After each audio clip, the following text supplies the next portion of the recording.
In addition to our physical body, which we can touch and feel, we have these energy bodies. So chakra refers to a spinning wheel. And the chakras are these energetic centers in our body.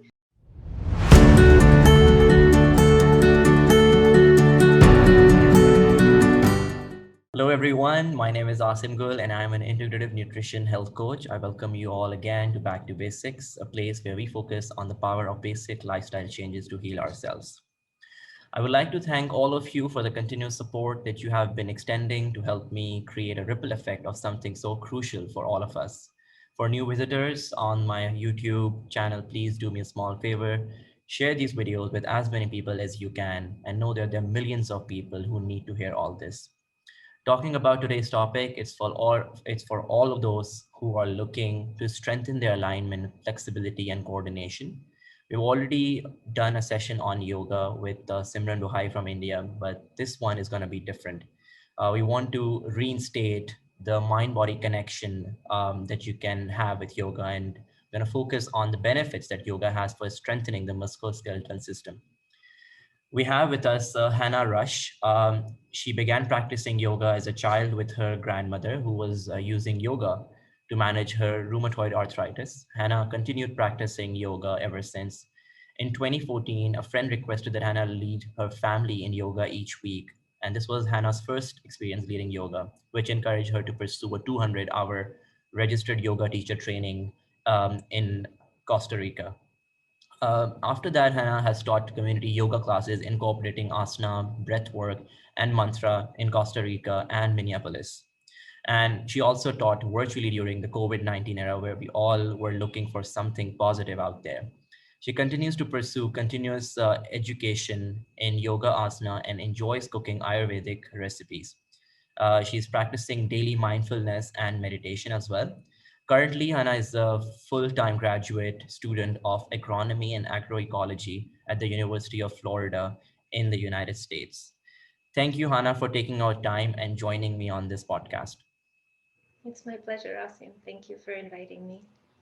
That's great. So I've already gone over your journey about yoga coming into this, this really what you call inspirational journey of wellness that we know today. But still, if you can shed some more light on your journey of yoga, that would be great. Sure.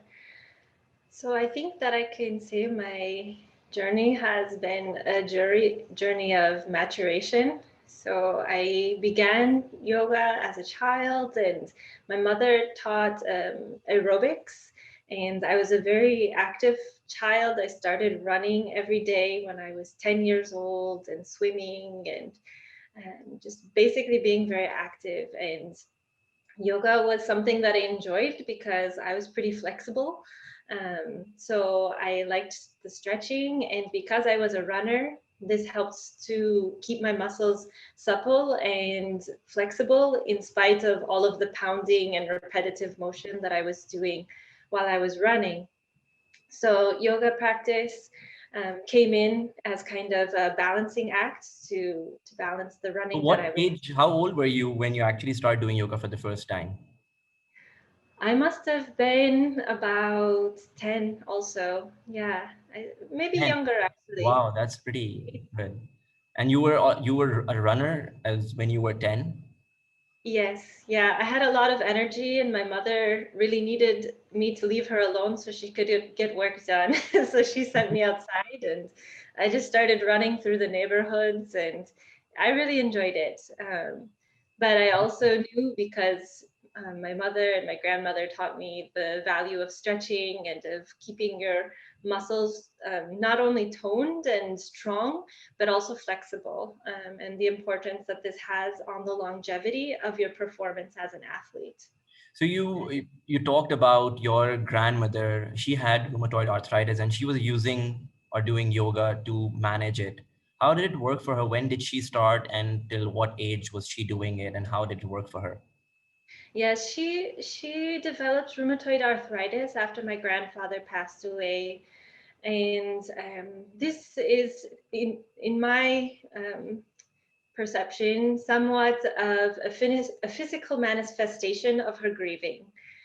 So she developed it shortly after he died. She was very immobile for almost a year, but slowly she began to return to her new normal.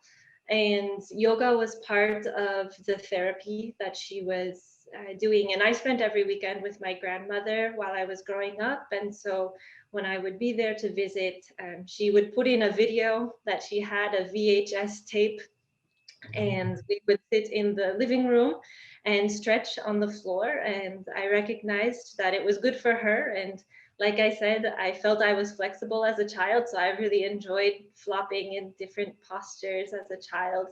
And my mother encouraged this, so I was able to attend some classes with some teachers and some other students. Um, Sporadically while I was a youth. And then when I went to university, they had regular classes that I was able to attend. And this is where I really started to pick up more of a regular practice. And this continued throughout my adulthood until So finally. when she was doing this, your grandmother, was it any improvement in the symptoms of rheumatoid arthritis? Yes, there were improvements, greater range of motion, for example. Her hands were very swollen and very sore. So, and she did this practice in conjunction with other practices. Um, so medication, for example, she had regular visits to her doctor and physical therapy.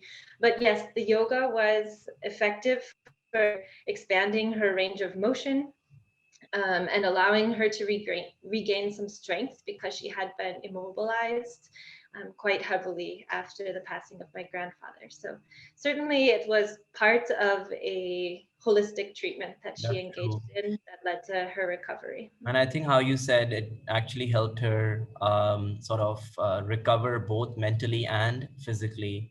Like after the death of a loved one, you are so grieved that you really need to get your mind off things, and so that's something that was actually helping her do that. Um, when it comes to physical benefits, I can totally relate to what you said about your grandmother's journey and how your connection with yoga has been so far, because I developed a meniscal tear, I think 2 years ago, and I visited a few orthopedic surgeons, and some of them recommended undergoing a surgery, which I wasn't really, positive about. So I started looking at alternative therapies, and I was doing yoga at a studio, and I just kept going, just training my leg muscles, and that's actually helped me a lot over time. And now I don't actually feel the pain that I used to feel because of my meniscal tear. So, the benefits for our musculoskeletal system are just immense that need to be known. So that's great. Uh, Moving on to another thing that I was wanted to ask you. So you told about chakras that we have, and I keep hearing about these things. So I don't have a lot of knowledge when it comes to what you call the yoga philosophy. I think it's a part of it. So when you're talking about chakras in yoga, what are they and why are they important? Mhm.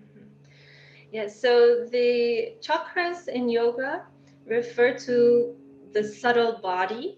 So, in addition to our physical body, which we can touch and feel, we have these energy bodies. So, chakra refers to a spinning wheel. And the chakras are these energetic centers in our body.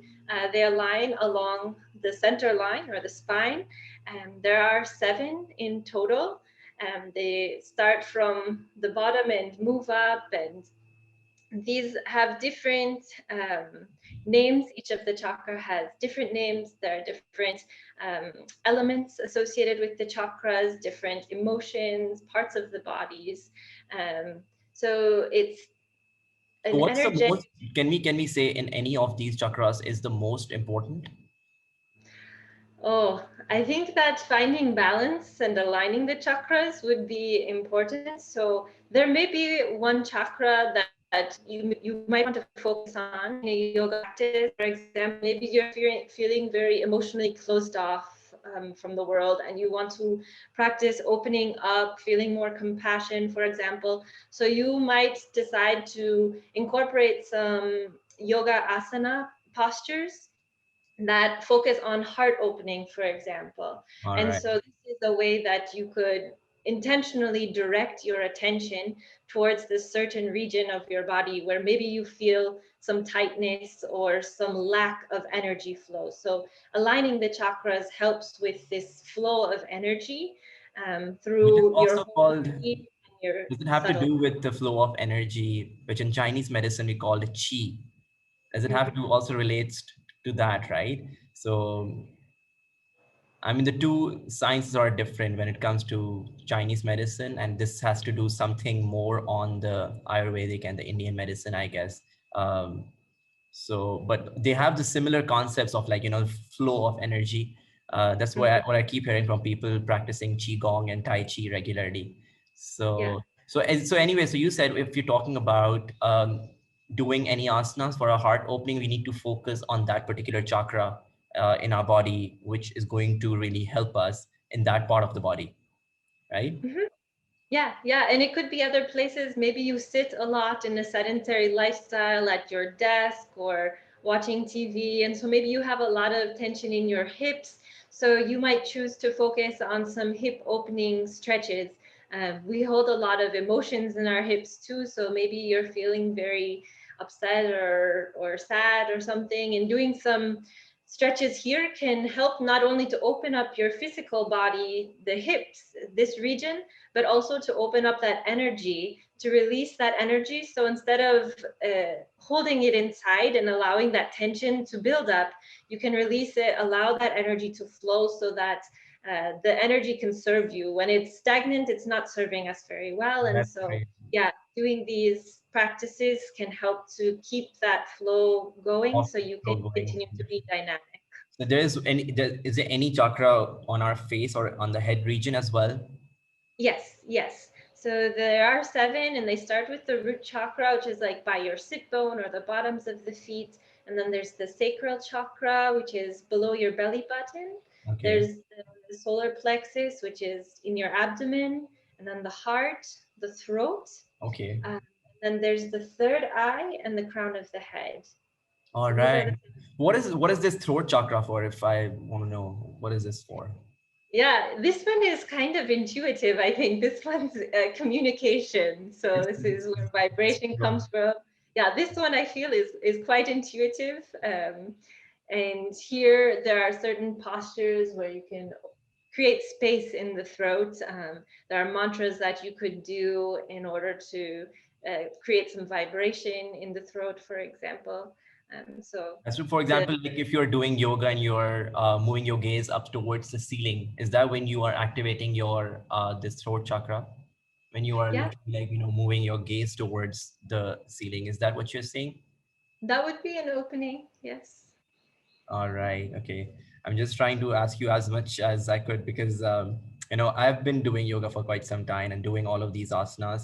I never really knew which asana is activating which chakra. I mean, I do feel better every time I do my yoga practice, but I think this really opens up a new range of knowledge for me, telling me that, this, like, different parts of my body are actually activating those different chakras, which are helping me heal, different issues that anybody is going through, as you said, like emotional issues or like communication issues, or, sometimes being more, I don't know, like the heart opening is helping you be more generous. I don't know what is it, but right. Is it along those lines? Okay. So I'm getting Yes. there. I'm getting there. That's pretty good. Um, Okay, so and when we come to, we already talked about your grandmother's story, right? About musculoskeletal system. I shared my story as well. If we focus more on exact benefits of yoga practice on bones, joints, and muscles, what are those? Sure. So the body is full of connections, and the skeletal system and the muscular system work together to support one another. And so when we work on these at the same time through our yoga postures, then we can help to balance the two systems so that they can support each other. That's pretty And good. so when, for example, we have a lot of muscle tension, we may be relying more on our skeletal system. If we can release the tension in those muscles so that they can be more active and engaged in supporting our skeletal system, then this can bring us into greater balance. That's great.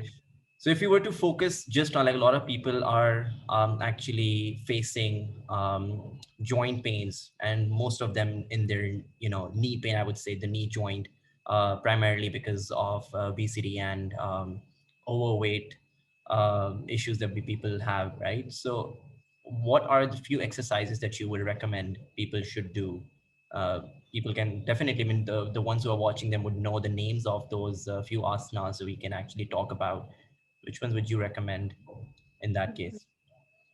Yeah, I think that some that are good for muscular skeletal strength are, for example, if you're familiar with the sun salutation sequences, the warrior poses, these are good because they are both opening, but they're also strong postures. So there's a lot of strengthening going on at the same time that you're practicing flexibility. And the alignment of your joints is important in these cases in order to protect yourself. So maybe you've been to a yoga class and noticed that the instructor is providing many cues, like, That's true. oh, and why is it so important for these cues? It's so that our bones and our muscles can be um, stacked or aligned properly for the greatest ease in that posture. So, for example, stacking the knee over the ankle and not extending the knee over the toes, for example, because that puts a lot of pressure on the knee joint. And so, in order for I the knee see. joint to be supported, you can have it stacked over the ankle, and that's right over a foundation of your foot. So focusing on those cues is important for the alignment of the bone and the support by the muscle. That's pretty good. Now it makes sense. I think those cues definitely help in really, guiding the students what is good for them, what is not. And so we talked about two things. One is holding pose, and more greater movement in any of the poses, right? Like Mhm. talking about maybe hatha yoga talks about really holding some of the poses, or like with the breath movement which we see, whereas in some of the, let's say, ashtanga yoga calls more for, like, more flexibility, and there's more stretching in any one of the poses. There are inversions and all types of arm balances as well. So how do you see which one is helping people from different, what you call, interest levels, and with different backgrounds and health issues? Yeah, there's a wide range of schools of yoga. And so I think that someone who's being introduced to yoga for the first time could benefit from maybe attending a class in a range of the options and then maybe finding which one is appropriate for their objectives, for their level of flexibility or energy or whatever the case might be. So, for example, practice, excuse me, hatha yoga primarily. All right. Um, So hatha but and I vinyasa go hand in hand. You also teach vinyasa, the flow. Yeah, yes, I practice hatha and vinyasa, and I attend a lot of vinyasa classes. This tends to be very popular here in the US, at least, the vinyasa yoga. And so, yeah, I do a lot of that as well. And yeah, I like the flow, and that keeps with the flow of the energy too, like we were talking with the chakra. That's great. One little question that just popped in my mind. I wanted to ask you. You did some virtual teaching during COVID-19. What do you think? How did that work out? What were people saying about it? How did people, really benefit from it? And what were those benefits? I think one of the benefits was community because I invited a lot of the friends who had attended my classes in person in Minneapolis or in Costa Rica or here in Florida. And so although we were not able to connect, I wasn't able to offer them a physical adjustment or anything like that in a class. We were able to connect. They were grateful for the opportunity to practice again. I think one thing that I really struggled with until I actually went through the yoga teacher training was practicing on my own. I do this quite frequently by myself now, now that I've kind of learned the sequences and things like this. But when I was younger, I mostly just relied on somebody else to guide me. And I still rely on others to guide me a lot. I get a lot of inspiration from that. I continue to learn. But I think We that, all are learners, we're lifelong learners, and that's the best thing about it, that we can never say and claim that we know everything. There are always people out there to help us, and we need to learn from. So that's the best attitude to keep. Pretty good. Yeah, you continue, please. You're saying something.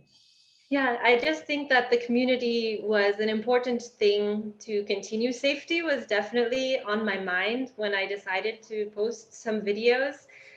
But I was excited to share with my friends, at least those who wanted to participate would have the opportunity to, and those who didn't wouldn't have to.